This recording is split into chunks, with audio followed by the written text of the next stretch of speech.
Today we're visiting a tiny house that is built in an area of rare beauty near the town of Swellendam in South Africa.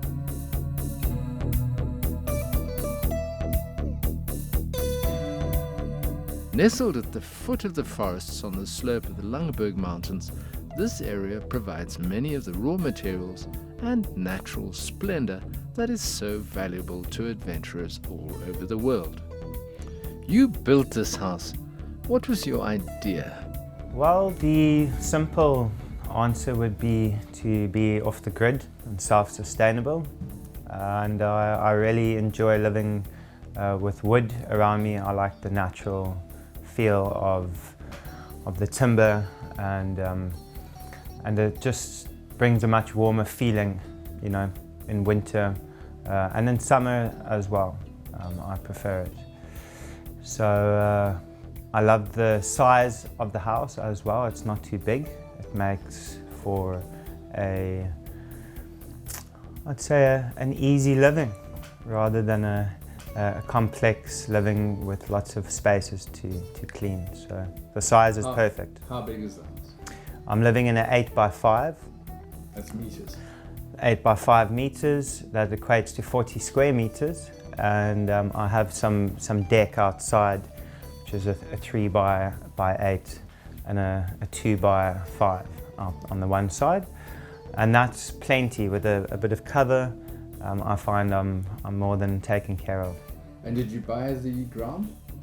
Yes, so I bought ground in 2010, and I've been here busy developing it and making it into a beautiful self-sustainable little paradise. And it's getting there. It's nice to see the fruit of my hard labor, and it's been a little bit of a hard slog, but I've gotten to a stage where I feel that the hard work is over, and I'm now, you know, coming over the hill of the hard work. So I'm happy to say that it definitely gets easier as you go, and things get more fun, even though it's always been fun.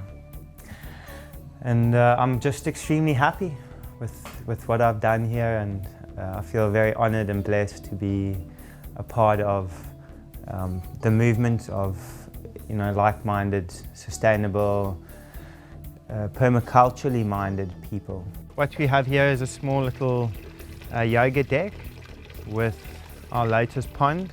Okay, it's winter now, but normally there's blue lotuses inside the pond.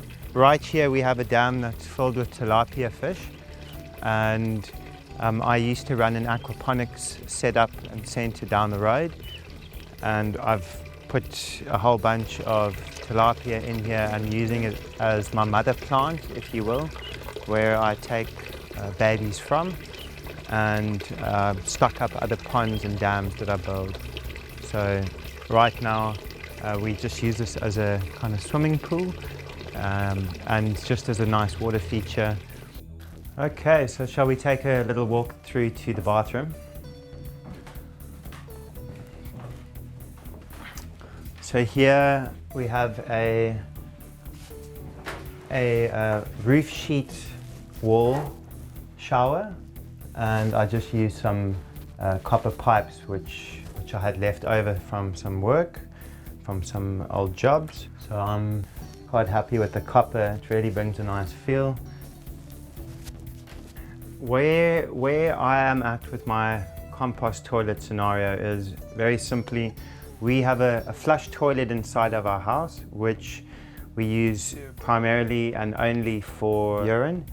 And what we actually do is we put toilet paper in a bin and we burn it later on. And we use a dry compost toilet for our other business. So it's very simply made out of repurposed timber. What we use is a bucket system. It works very nicely. I've been doing this for over 10 years and I've never once had a problem. The reason why we don't have a soak-away system is we're about 25 meters from a river, and it's been decided that you may not actually have French drains or soak-aways within this proximity. So This system works well for us. Okay, so here we have our guest room slash office, which is at this stage still a little bit under construction. At a later point we will have a slightly less crowded setup here, but for now this is working very well. Okay, so we're gonna go over to the main bedroom downstairs. This was a after addition. We first completed the upstairs. We found that it was best to finish upstairs and then come downstairs, as we didn't actually have all the funds necessary to build, because solar systems and everything else cost a lot of money too. Oh, we have our walk-in cupboard bathroom. We've decided to swap the cupboard with the bath. So we've put the walk-in cupboard here in the bathroom, and we put the bath in the bedroom, just because we want it to be a little bit different. And this is all made from repurposed wood that I have gotten from building projects, and this bathroom actually hasn't cost me any money, believe it or not. So that's really nice. I enjoy when I can make things and they don't cost me much money at all. And you've got floor sheets on the wall there? These are tiles. Oh, the tiles. And we've used shutter ply for the ceilings, and we've definitely just gotten bits and pieces from all around. All of this is leftover stuff. Right. And this toilet is also plumbed in the same way as the upstairs one? Yeah, and this toilet is actually made from a few different pieces from different jobs. Again, these didn't cost me anything, but you can see they don't actually fit. They don't properly fit, even though I've made them fit. And yeah, I've plumbed them the same way. It's just on the grey water system. You can't use this as you would a normal toilet. We have some hidden storage cupboards along here, which almost forms a bit of a safe, but nowhere else. It's just over here. Yeah, we feel very honored to be so close to such a magical mountain, and she definitely provides an abundance of resources for everyone here. We're very grateful for that. So never get tired of these views. Great, you got a lot of firewood, yeah? Yes, we've been busy now at the beginning of winter. We've got a little firewood store which we use for heating up our house, and it's growing here in abundance on the mountainside. It is of course an alien tree, and therefore we do not feel very bad about thinning them out and clearing them. These are the black wattle, and they're originally from Australia, and they are very, very, very prolific and actually take over entire areas within a matter of a couple of decades. So we are very fortunate to have such a big source of firewood, because we all use it for everything. We're 90% off-grid in terms of being 100% sustainable, but yes, we're completely off of the municipal grid. We don't have any refuse collection. We don't rely on them for any water. We produce our own electricity with solar, and for the most part we really don't rely on the municipality or council for anything. We go to the shop every week or two, and from time to time I go to our local farm up the road, and I can get hay or straw for mulch and for my mushroom operation. So yeah, we like to grow as much as we can here in the valley, and along with my beehives we have a nice trading source, an exchange, which is sort of on the path to eliminating the need for money on a daily basis. Right, so welcome to our fruit circle. At the moment we're in the winter months, but normally these trees are quite laden with all sorts of peaches and pears and plums and apricots.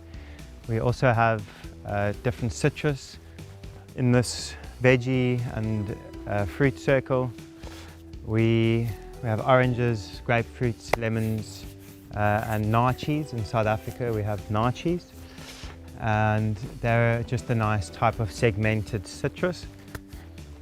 And we also have some almonds, and we also have some tree tomatoes, which are sticking out over there, and some other fruit trees on the outside of the veggie garden include some bananas, some papayas, some apples, and we have some other melon types of fruit, pepino melon, and various herbs and medicinal plants. So we have a medicinal pharmacy growing as well for everything that we need if we get sick or have cuts or scrapes or coughs or colds. So yeah, we're very blessed to be in a very rich medicinal valley where it all grows indigenously as well.